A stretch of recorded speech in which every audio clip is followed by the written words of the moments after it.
Straight ahead on 12 News, a Plymouth middle schooler's challenge with Asperger's syndrome.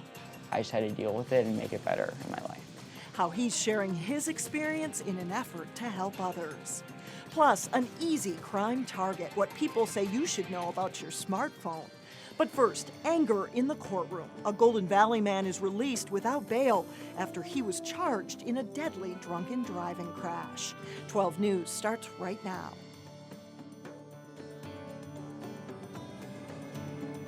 Police say a Golden Valley man was driving drunk at speeds of more than 100 miles per hour when he hit and killed two people last November in Minneapolis. The man was formally charged this week, and 12 News reporter Shannon Slatton has more on those charges and why the man was released without having to post bail. Shannon? Speed and alcohol had deadly and life-changing consequences not only for a Golden Valley man, but for two families who lost loved ones. Police say Philip Bertelson's blood alcohol level was twice the legal limit when he smashed into a car that was sitting at a traffic light on Olson Memorial Highway near Morgan Avenue North.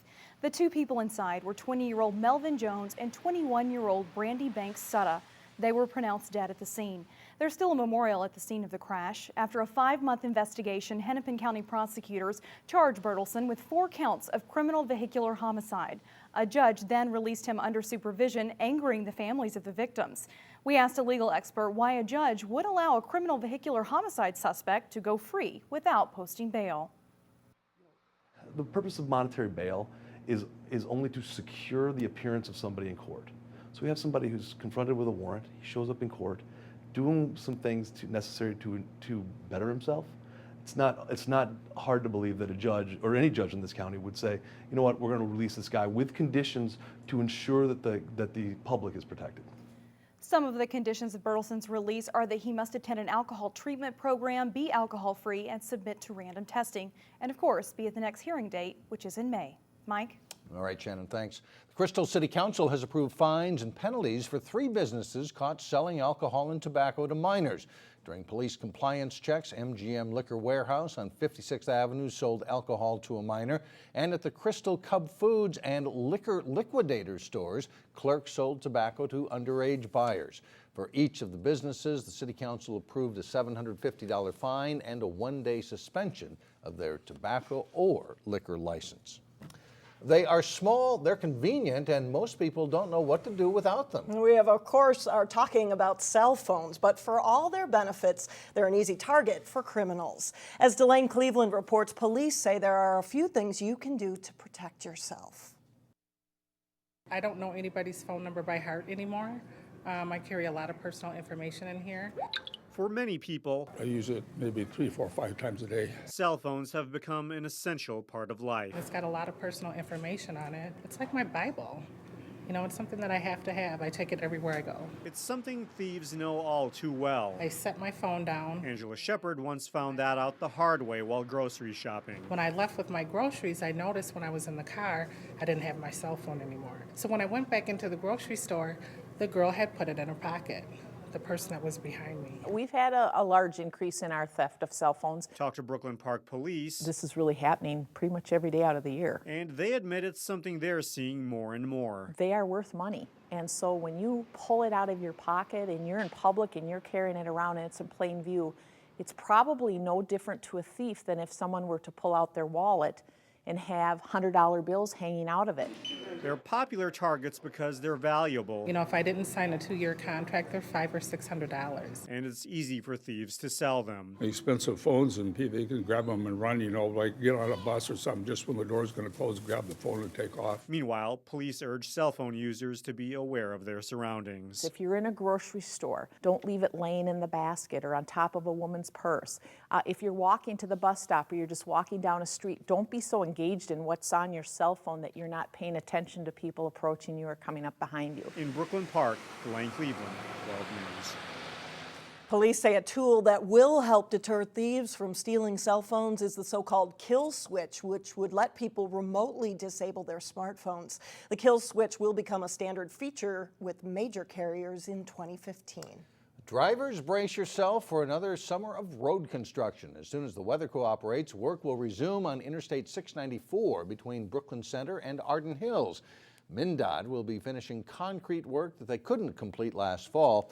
The good news for drivers, there won't be any lengthy closures like last year. Most of the closures will take place during nights and non-rush hour periods. If you make riding the bus more convenient, riders will come. That's the message from an 18-month test at Plymouth Station 73. City transit officials wanted to see what would happen if they increased the frequency of express downtown bus service to every 15 minutes during rush hour. The result was more than 13,000 additional riders in 1 year. Now a city advisory panel wants to make those additional trips permanent. They wanted to see a certain increase in ridership, and they wanted to see an increase overall in express ridership. And so those were things we measured, and we measured them monthly via surveys on one particular route, the Route 747 that was added. We measured it by counting cars in the park and ride lot. Because there were more paying riders during the test period, officials say the subsidy required was lower than expected. The middle school years are not easy ones. That's for any kid, but then imagine going through those years with an additional challenge, like living with Asperger's syndrome, a developmental disorder related to autism. A Plymouth middle school student is sharing that experience so that others like him don't feel so alone.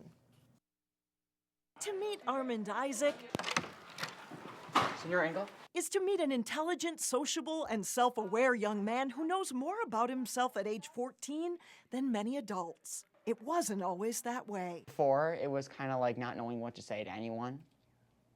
That was probably the biggest challenge. Diagnosed with Asperger's syndrome at age 8, Armond often felt invisible and unable to connect with others, especially in large group settings. I can't go to the party, Armand said. Turning to books to learn more about Asperger's, Armond found material written by adults. Every book I saw was by doctor something something, or PhD and stuff like that. Nothing that related to kids, that was simple enough, that was bright color, that put him into interest. So Armond wrote his own story. Worst of all, I feel invisible at parties because I can't think of anything else to say. Teaming up with children's author and illustrator Nancy Carlson, the two put together a book. Armand goes to a party, a book about Asperger's and friendship. The story is a triumphant one about a boy who learns a coping technique to help him enjoy social settings. He was proud of himself. He was a good friend.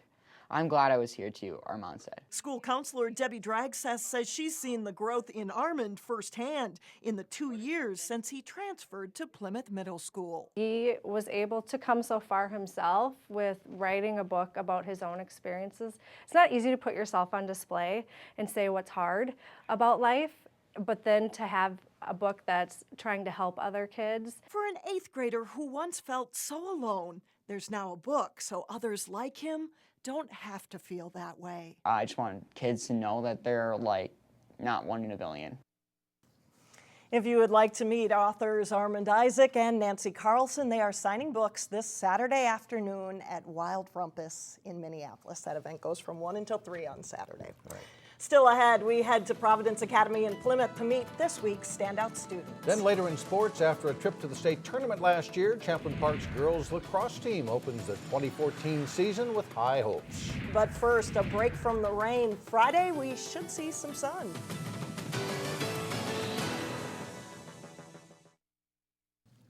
This week's standout student juggles many things. Whether it's academics, athletics, or activities, Providence Academy junior Jordan Schilling does them all and does them all well. Sonia Goins has the story behind her success. Jordan Schilling has walked the halls of Providence Academy since it first opened in 2001. This one right here. Even back then, there's me. She knew she wanted to do big things. I had high ambitions when I saw this. I'm like, I'm going to be yearbook editor in my senior year, and I got to do it my junior year. As editor-in-chief, these are all the pages. Jordan takes pride in organizing the layout for the school yearbook. Design, ideas. She also participates in a lot of other activities. She's on the Spirit Squad. And I've had so much fun doing it. Pumping up crowds during football and basketball games. And she's big into theater. I do theater, and I'm on theater council. I do a lot. So let's say our function. But what really makes Jordan stand out is her grades. She's been a top student from day one. Always been on the headmaster's list, and I have won 2 academic letters. She says she's proud of her grades, even though it can be challenging balancing academics and activities. It just takes commitment and willingness to make that effort to get those grades. And she likes to crunch numbers. Math and physics are her 2 favorite subjects. I like math and physics because we're kind of learning similar things, and that's really interesting to me. Jordan says while her grades are important, her faith takes priority over everything. God comes first, and grades aren't everything. Activities aren't everything. Resume building for college isn't everything. And that's really been important to me, especially this year when that stuff seems like the most important thing, but it really isn't. In Plymouth, Sonia Goins, 12 News. And Jordan is also a member of the National Honor Society. She has not yet decided on a college. Coming up, an Osseo poet catches the attention of Garrison Keeler. But first in sports, some local hockey standouts are part of the pro hockey playoffs. John Jacobson has that and more when we come back.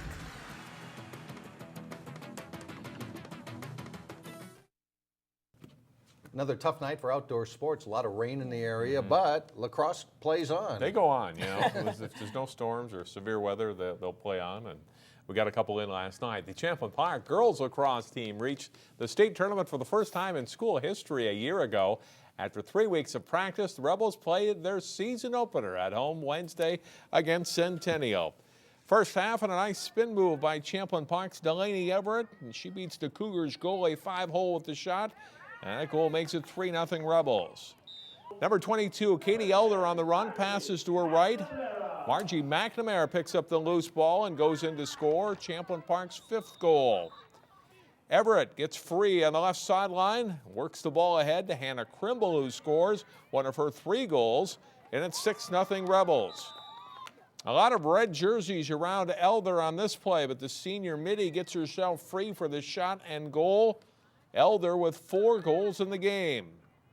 Later in the first half, Tara Dahlman weaves through the Cougars' defense and scores.